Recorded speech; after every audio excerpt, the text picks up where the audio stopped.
Bonjour et bienvenue sur Le Média. Le discours de la Macronie est clair, il n'y a plus d'argent dans les caisses de l'État, il faut les renflouer. Alors comment on fait ça? Le gouvernement a de très nombreuses pistes, des coupes budgétaires ici et là, l'écologie, le tissu associatif, la culture, l'aide au logement, bref, tout le monde y passe. La santé aussi. Le gouvernement vise 5 milliards d'euros d'économies de ce côté-là. Et pourtant, ce n'est pas le budget de la sécurité sociale qui va le plus mal. Écoutez. Mais même avec ces mauvaises politiques de ces dernières années, la sécurité sociale, elle va plutôt bien en fait. Parce que quand on regarde, et si on a envie d'avoir peur, on peut avoir peur. Il ne s'agit pas de dire qu'il n'y a pas de raison d'avoir peur, mais pas pour des raisons économiques liées à la sécurité sociale. On peut avoir peur du changement climatique, on peut avoir peur de la montée de l'extrême droite, on peut avoir peur des conflits militaires partout dans le monde, mais peur pour l'état des comptes publics, à mon avis, tout ça est très très exagéré. Et si on prend l'exemple uniquement de la sécurité sociale, le déficit attendu de la sécurité sociale en 2025 est de l'ordre de 22 milliards d'euros. Alors évidemment, 22 milliards d'euros, on peut se dire c'est excessif, c'est absolument incroyable, etc., parce que nous, on ne sait pas ce que ça veut dire 22 milliards d'euros. Même nous, économistes, qui avons l'habitude de manier ces chiffres, journalistes, on ne voit pas du tout ce que c'est. Mais finalement, 22 milliards d'euros, quand on compare au budget du régime général de sécurité sociale, qui est de plus de 650 milliards d'euros, finalement, c'est moins de 3-4% des recettes. Alors, c'est pas rien. Mais finalement, ça fait beaucoup de milliards. Mais par rapport à ce que représente la sécurité sociale, c'est pas si important. Vous l'aurez compris, on fait dire ce que l'on veut aux chiffres. Quoi qu'il en soit, le gouvernement veut réduire ses dépenses de santé. Il nous a demandé notre avis. Non, le 49.3 sert à ça, faire passer des lois sans accord des parlementaires. C'est ce qui a été fait pour les 2 derniers budgets. Là non plus, pas d'avis, pas de consultation, ça sera du décret. Oui, le gouvernement a profité de l'été pour en publier quelques-uns. Il y a déjà le doublement de la franchise médicale. Une mesure très souvent mise sur la table, mais à chaque fois écartée. Eh bien, pas cette fois-ci. Traduction, le reste à charge des patients sera plus élevé. Le montant maximal annuel restant à la charge des patients pour les boîtes de médicaments, les actes paramédicaux, les transports et les consultations médicales est fixé désormais à 200 € par année. Exemple concret sur les boîtes de médicaments par exemple. Quand vous achetez un médicament, sur ordonnance, vous déboursez 1 € par boîte, avec un plafond annuel de 50 €. C'est le maximum qui vous revient de payer. Maintenant, ce sera le double. La majorité des Français est concernée par ces franchises, y compris les personnes en affection longue durée. Notons tout de même que certaines personnes ne les payent pas, les mineurs, les bénéficiaires de la complémentaire santé solidaire ou encore les femmes enceintes.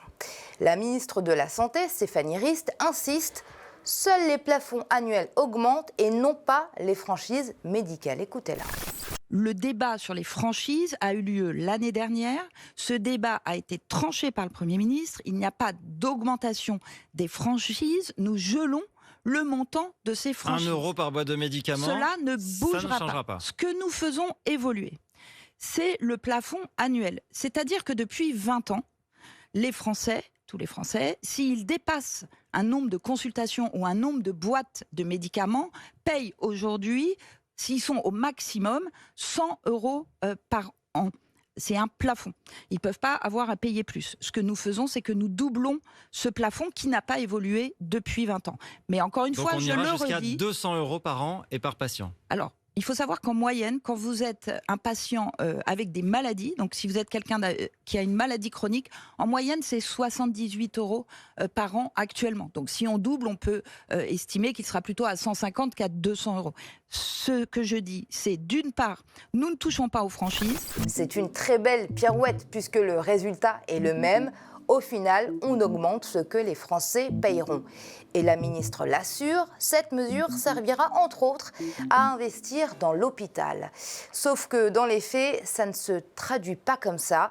Et c'est pas moi qui le dis, mais la Cour des comptes.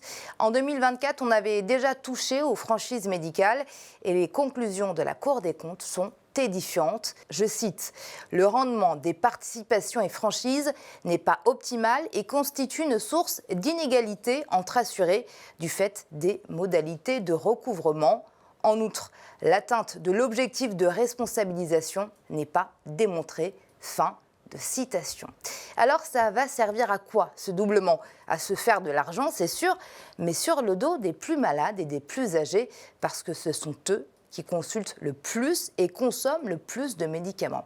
Et Sébastien Lecornu le sait, il avait même demandé, je le cite, un effort à ceux qui achètent plus de 50 boîtes de médicaments par an et vont plus de 25 fois chez le médecin par an. Oui, il a osé demander des efforts aux malades. Résultat, avec ce doublement de franchise, certains renonceront à se soigner. La gauche s'étrangle, les syndicats également, les associations aussi. Certains parlent de taxes sur la maladie.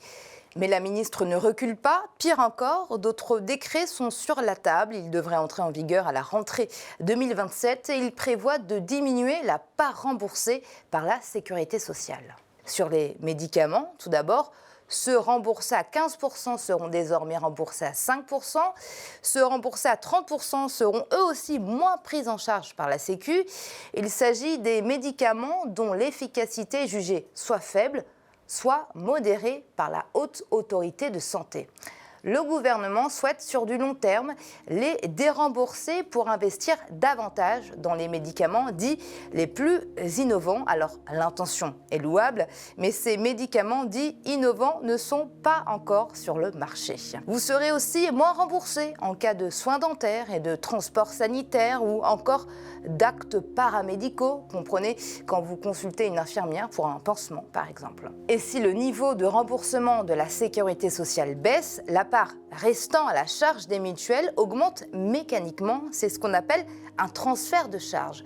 Et ce transfert n'est pas sans conséquences. Les plus aisés pourront augmenter leur cotisation à leur mutuelle et continuer à bénéficier d'une bonne couverture.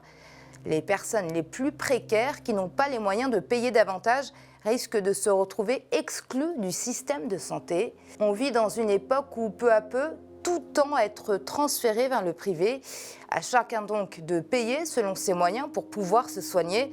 Et quand la santé devient une question de portefeuille, ce ne sont plus seulement les remboursements qui sont inégaux, c'est l'accès aux soins qui le devient.